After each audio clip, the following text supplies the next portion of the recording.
Olá, gente boa! Hoje nós vamos fazer uma análise do relacionamento entre dois grandes homens de Deus, Moisés e Josué.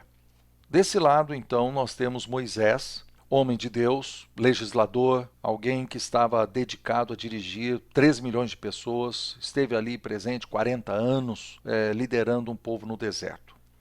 Do outro lado, nós vamos colocar Josué. Josué era um estrategista, era um militar, se tornou um general, foi a pessoa que ajudou o povo a conquistar toda a terra prometida. Mas como foi o relacionamento entre os dois? Principalmente, o que é que Moisés fez por Josué? Qual foi a influência que ele teve na vida de Josué? O que ele fez por ele? Então vamos abordar alguns assuntos. Existem pelo menos 7 coisas que Moisés fez com Josué, influenciando então esse jovem líder que estava surgindo. Em Êxodo capítulo 24, versículo 13, diz que Josué era servo de Moisés, o servidor de Moisés. O que isso mostra? Proximidade. Uma aprendizagem que não era formal, uma aprendizagem informal, por estar perto, por conviver. Eu imagino que Moisés resolvia um caso difícil e logo depois que a pessoa saía, ele virava para Josué e dizia: tá vendo esse assunto aí que foi difícil? A pessoa não aprendeu a seguir o princípio X ou Y. Ou seja, havia uma aprendizagem, uma proximidade. O servo também fazia coisas pelo seu senhor, ele lavava seus pés, ele providenciava roupa, comida, ele estava ali junto o tempo todo.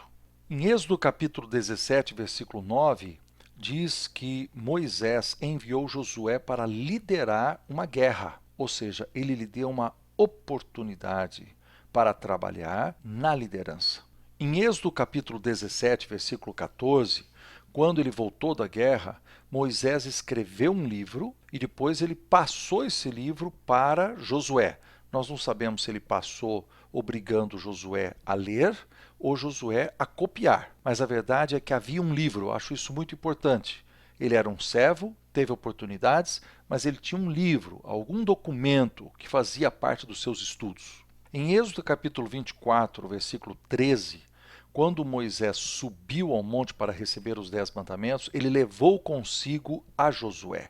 Ou seja, ele lhe deu a oportunidade de ter uma experiência, de viver uma experiência.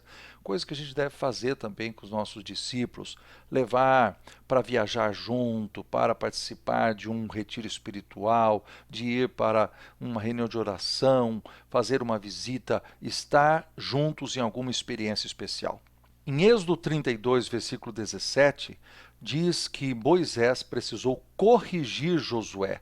Como vocês sabem, a vida não é só feita de alegrias e no processo de discipulado nós precisamos também mostrar aquilo que está errado.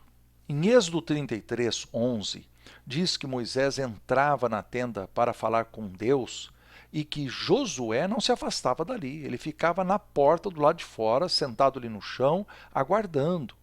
O líder tinha uma experiência especial com Deus, mas aquele servo manteve a proximidade. Ele dizia: eu quero estar perto, para poder aprender mais, para poder sugar dessa pessoa que é meu líder, minha inspiração, algo mais que vai me servir para o futuro.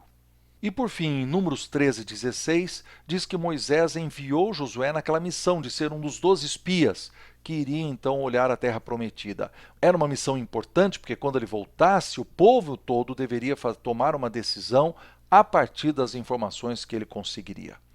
O que é que nós aprendemos com isso? Que Moisés deu a Josué uma experiência fantástica. Ele era um servo, ele teve a oportunidade de liderar, ele tinha um livro que eles estudavam, ele tinha experiências pessoais, só os dois juntos, ele corrigiu quando foi necessário, sempre estava perto e quando mandou em missão, ele foi e obedeceu. Então, o verdadeiro discipulado exige duas pessoas. De um lado, o verdadeiro discipulador, aquele que influencia de propósito. E do outro lado, o verdadeiro discípulo, aquele que é ensinável, que tem discipulidade, alguém que arrebata para si tudo aquilo que está à sua disposição e usa isso para o seu crescimento. Esse é o homem que não será o mero religioso que eu mencionei no vídeo anterior.